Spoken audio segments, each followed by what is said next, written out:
Mga bossing, magandang araw ulit sa inyo. Meron tayong Innova. 2017 ba to, bossing? 18. At 2021 na. Okay, kahit naman yung 2019, mga bossing, o 18, na-encounter na natin to. Ang issue ng kanyang aircon, mga bossing, ay lagi nagkakaroon ng leak doon sa kanyang dugtungan, doon sa papuntang evaporator sa likod, mga boss. So, harap at saka papunta sa likod, nagkakaroon lagi ng pagbasa doon sa dugtungan. So, baka ma-encounter nyo to. Ang nagiging problema namin na nakita rito, yung pinakang hinang sa ibabaw, bitaw siya. May pagka natanggal natin yun, yun, no? Pag natanggal natin yung mga bossing mamaya, papakita namin sa inyo kung ano yung na-encounter natin dyan sa mga Innova natin, no? Dahil yun yung mga nakikita namin problema lagi na tuwing maglalangis yung dugtungan na yon, hindi siya maubos-ubusan ng langis. Halimbawa, napalitan na ng o-ring, pakalipas ng ilang araw, ilang linggo, magbabasa na naman siya ng oil.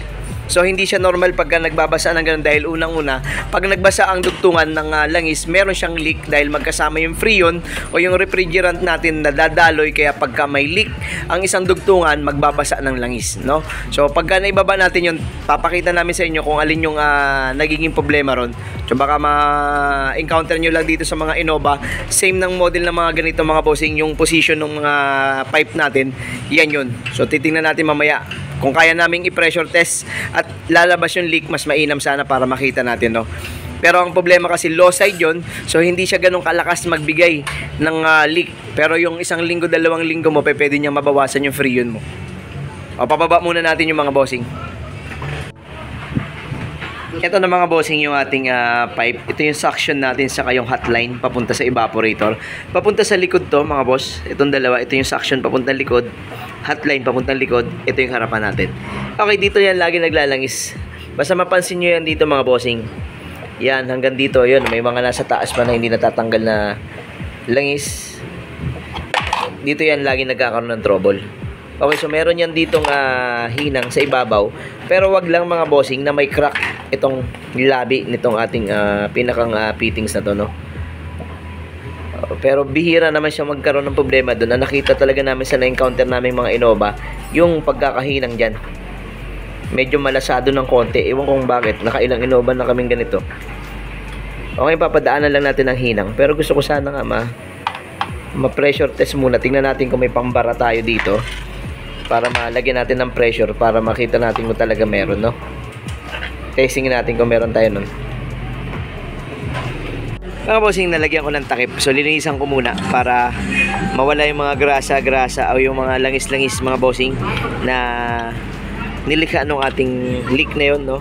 So, linisin muna natin. Pero tinakpan ko na yan para leak test natin yan mamaya.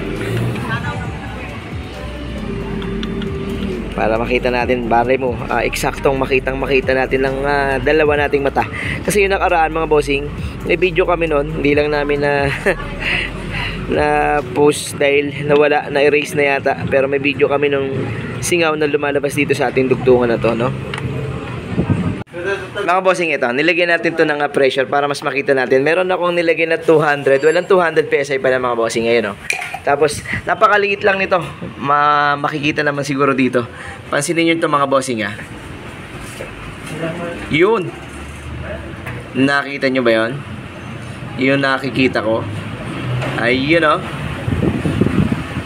Iyan. O, kaya mga boss, kahit anong palit mo ng o-ring dyan, hindi yan uubra. Dahil dyan sa mismong hinang nila, nagkaroon ng problema. Okay? So, yan na yun. Baka ma-encounter nyo. Mga Innova, mga bossing, yung mga latest nating Innova, 16 pataas ata ito, mga bossing. O, basta parehas ng mounting ng ganito, parehas ng mga bend, ganyan. Yan ang problema niyan. Once na naglalangis na yan, malala yan, mga bossing, lagi nyo mapapansin yan. Dapat kasi ang tubo, pag kung alikabok lang ang namumuo, tuyo. Pero kung halimbawang namamasa siya ng parang oil, matik yan, may singaw yan. Kahit palit ng o-ring, negative yan, mga bossing. Okay?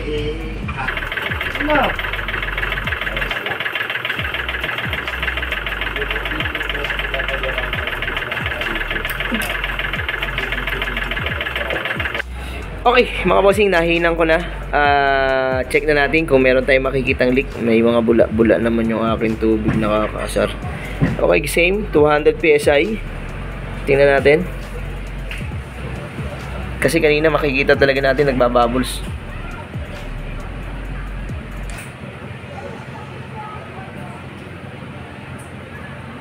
Wala na. Ayun.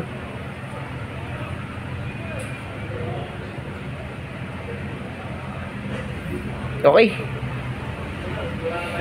Negative. Very good, very good. Okay, pinasilip ko rin sa ibang mga bossing. Baka mamaya mas malabo na yung mata ko.